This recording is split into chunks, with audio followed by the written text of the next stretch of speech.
নমস্কার বন্ধুরা। বন্ধুরা, বিজেপি কি ভয় পেয়ে গেছে? বিজেপির নেতারা কি ক্ষমতা হারানোর ভয়ে কাঁপছেন? না হলে পৃথিবীর সবচেয়ে বড় রাজনৈতিক দল, পৃথিবীর সবচেয়ে শক্তিশালী রাজনৈতিক দলের একজন বিধায়ক বলছেন, আশঙ্কা করছেন দেশে গৃহযুদ্ধ লাগতে পারে। তার জন্য তিনি 18 থেকে 30 বছর বয়সী যুবকদের মিলিটারি ট্রেনিং দেওয়ার কথা বলছেন।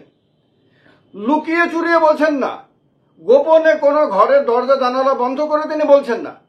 তিনি বলছেন একটি পাবলিক অনুষ্ঠানে, মিডিয়াতে তার বক্তব্য রেকর্ড করা হয়েছে, তার বক্তব্য টিভিতে দেখানো হয়েছে, তার বক্তব্যের ওপর ভিত্তি করে বিভিন্ন সংবাদপত্রে সংবাদ করা হয়েছে এবং এ নিয়ে আলোচনা, চর্চা, তর্ক বিতর্ক শুরু হয়ে গেছে যে হঠাৎ করে বিজেপির বিধায়ক, তিনি জননির্বাচিত প্রতিনিধি এবং মধ্যপ্রদেশের মতন একটি বড় রাজ্যে সেই বিধায়ক কেন আপনার কেন্দ্র সরকারের কাছে প্রস্তাব পাঠানোর জন্য জেলা শাসককে নির্দেশ দিচ্ছেন যে তিনি যা বলছেন সেটা যাতে প্রস্তাব আকারে কেন্দ্রীয় সরকারের কাছে পাঠানো হয়। অর্থাৎ কেন্দ্র সরকার যাতে আপনার 18 থেকে 30 বছর বয়সী তরতাজা যে যুবকরা রয়েছে তাদেরকে মিলিটারি ট্রেনিং দেয়। ক্ষমতা হারানোর ভয় পেয়ে বসেছে। তিনি আফগানিস্তানের কথা বলেছেন, তিনি পাকিস্তানের কথা বলেছেন, নেপাল, বাংলাদেশ ইত্যাদির যে সাম্প্রতিক যে পরিস্থিতি সেগুলোর কথা বলেছেন, তার আশঙ্কা, এবং তিনি উদাহরণ হিসেবে নালন্দা বিশ্ববিদ্যালয়ে যে আক্রমণ হয়েছিল তার কথা তিনি তুলে এনেছেন। তিনি বলেছেন নালন্দা বিশ্ববিদ্যালয়ে 12,000 ছাত্র ছিল, 1200 শিক্ষক ছিল, মাত্র 11 জন এসে সেই বিদ্যালয়ে ধ্বংস করে দেয়, বিশ্ববিদ্যালয় ধ্বংস করে দেয় এবং সেখানকার যে লাইব্রেরি সেটা 6 মাস ধরে আপনার জ্বলেছিল, কেউ রক্ষা করতে আসেনি। তিনি বলেন সোমনাথ মন্দিরেও আগুন ধরিয়ে দেওয়া হয়েছিল। এবার সেই কথাগুলো তুলে ধরে তিনি ভারতের ভেতরেও গৃহযুদ্ধের আশঙ্কা করছেন। আমরা গতকালকে একটা ভিডিওতে বলেছি যে পশ্চিমবঙ্গে বিজেপির প্রাক্তন এমপি অর্জুন সিং নেপালের মতন করে পশ্চিমবঙ্গে ক্ষমতার পরিবর্তনের কথা বলেছেন।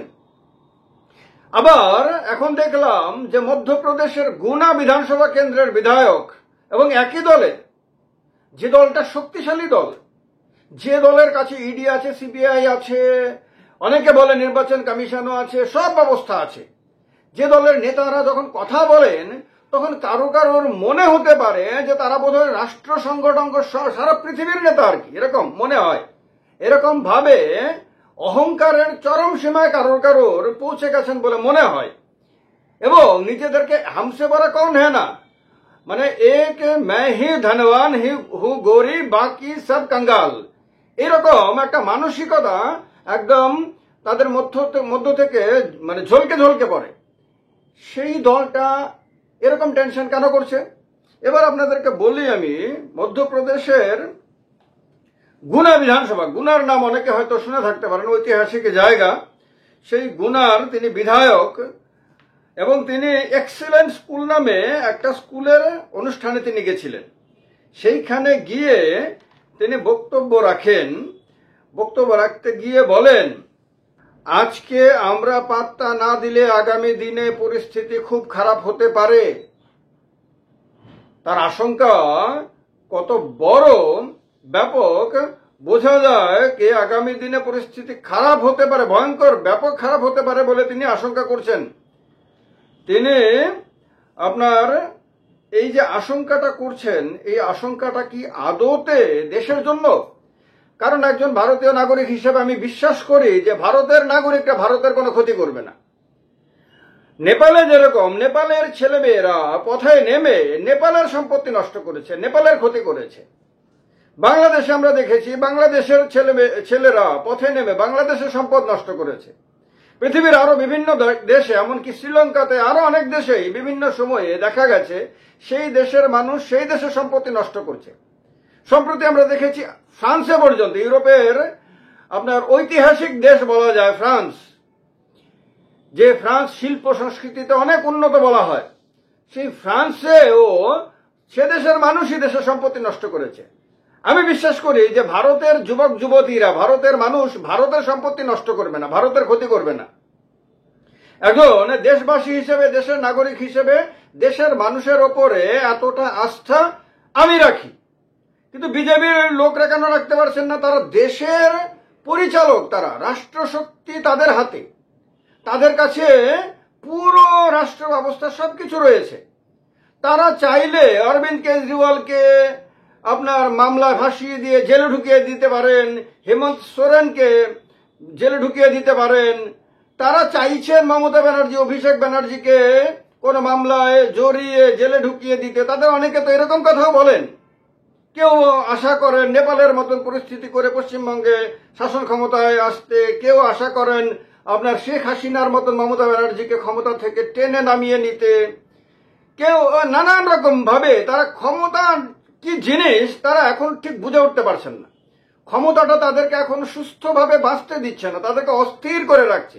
তারা এত ক্ষমতাশালী হয়ে গেছে, এত শক্তিশালী ভেবে বসেছে নিজেদেরকে, যে তারা এখন আর বোধহয় ভগবানকেও বোধহয় তাদের চেয়ে বেশি শক্তিশালী তারা মানতে রাজি না। সেই দলের নেতাদের আদৌ দেখি দেশের জন্য ভয়, কারণ দেশের মানুষ তো দেশের ক্ষতি করবে না, এটা আমি বিশ্বাস করি ভারতীয় হিসেবে। কিন্তু দেশের মানুষ যারা আজকে শাসন ক্ষমতায় আছে, কালকে তাদেরকে টেনে নামিয়ে দিতে পারে। নির্বাচনের মাধ্যমে অবশ্যই করা উচিত, নির্বাচন ছাড়া অন্য কোনো ব্যবস্থা তো সংবিধান দেয়নি। কিন্তু তারা কেন ভয় করছেন? তাদের মধ্যে অর্জুন সিং এর কথা থেকে বোঝা যাচ্ছে যে এরকম মানে কোনো অশুভ রাস্তায় না গেলে মমতা ব্যানার্জিকে তারা হারাতে পারবেন না। এখন আপনার গুনার যে বিধায়ক পান্নালাল সাক্ষ্য, তার কথা থেকে বোঝা যাচ্ছে যে তিনি ক্ষমতা হারানোর ভয়ে ভীত। এরকম বিভিন্ন নেতারা এরকম অস্থির কেন আছেন? দেশের মানুষের ওপরে কি তাদের ভরসা কমে গেছে? কমে গেছে তার কারণ অবশ্য বোঝা যায়, কারণ তার কারণেই যে দেশের মানুষ তাদেরকে একেবারে 303 পর্যন্ত পৌঁছে দিয়েছিল, সেই দেশের মানুষ আবার তাদেরকে 240-এ নামিয়ে এনেছে। এবং 40-এ নামিয়ে আনার পর থেকে তারা ক্ষমতা হারানোর ভয়ে এতটাই ভীত হয়ে গেছে যে তাদের মুখের হাসি উধাও হয়ে গেছে। চেহারা দেখলে পরে বোঝা যায় যে যে কোনো সময় চন্দ্রবাবু নাইডু এবং নীতিশ কুমার যে পাল্টি মারতে পারে, এই ভয়ে তারা ভীত।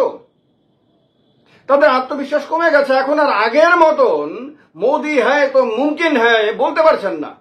এখন আর আগের মতন যশস্বী প্রধানমন্ত্রী বলে আপনার স্লোগান দিতে পারছেন না। এখন আর আগের মতন মোদি মোদি বলে আর স্লোগান শোনা যায় না। এখন আর আগের মতন ইচ্ছে করলে যা খুশি তা করে ফেলবো, এই অ্যাটিটিউড আর আগের মতন দেখা যায় না। ক্ষমতা পাওয়ার পরে এতটাই ক্ষমতার ব্যবহার তারা করেছে, ব্যবহার বা অপব্যবহার করেছে, এবং মনে করে নিয়েছে যে এই রকম ভাবেই বোধহয় দেশের মানুষ সারা জীবন ধরে তাদেরকে ক্ষমতা দিয়ে যাবে, আর না দিলেও তো ক্ষমতা তো তাদের কাছেই আছে, তাদের কাছ থেকে কেউ কখনোই নিয়ে নিতে পারবে না। বিরোধী দলগুলোকে তারা নাস্তানাবুদ করে দেবে, ধীরে ধীরে ছোট ছোট রাজনৈতিক দলগুলোকে গিলে খেয়ে নেবে।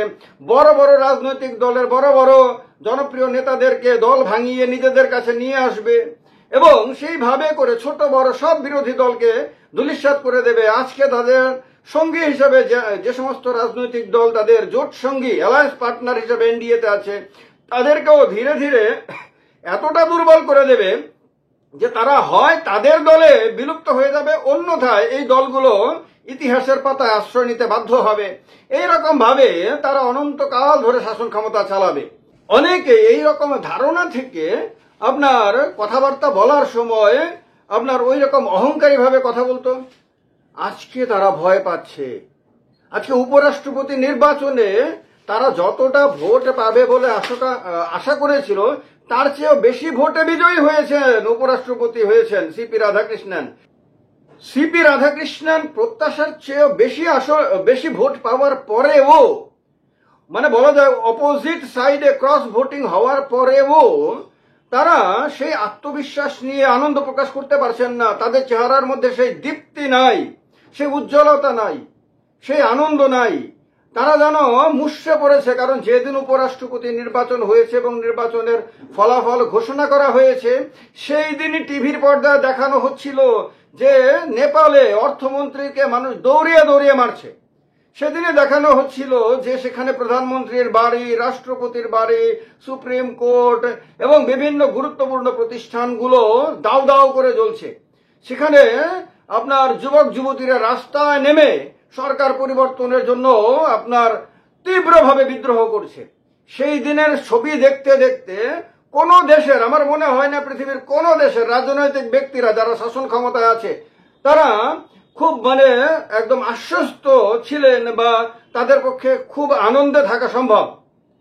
তো তার কারণে তাদের মধ্যে যে একটা আপনার অস্থিরতা, সেই অস্থিরতাটা বোঝা যায়। কিন্তু অস্থিরতার কারণে একজন বিধায়ক, রুলিং পার্টির বিধায়ক এভাবে প্রকাশ্যে বলবেন যে আমাদের দেশেও আপনার হতে পারে, গৃহযুদ্ধ লেগে যেতে পারে, তার জন্য এখন থেকেই যুবকদেরকে ট্রেনিং দেওয়া যায়, সেই কথা তিনি প্রয়োজনে, তার যদি মনে হয়, তার যদি আশঙ্কা হয় এরকম, তিনি সেই কথা বলার জন্য তার দলের অন্য বড় নেতারা রয়েছে। সেই রাজ্যটা বিজেপির রাজ্য, মধ্যপ্রদেশের শাসন ক্ষমতায় বিজেপি আছে।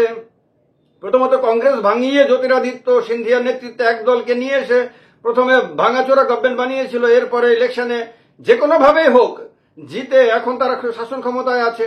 সেখানকার মুখ্যমন্ত্রীর কাছে তিনি বলতে পারেন, মুখ্যমন্ত্রীর মাধ্যমে তিনি কেন্দ্রীয় নেতাদের কাছে পাঠিয়ে তার আশঙ্কার কথা তিনি জানাতে পারেন।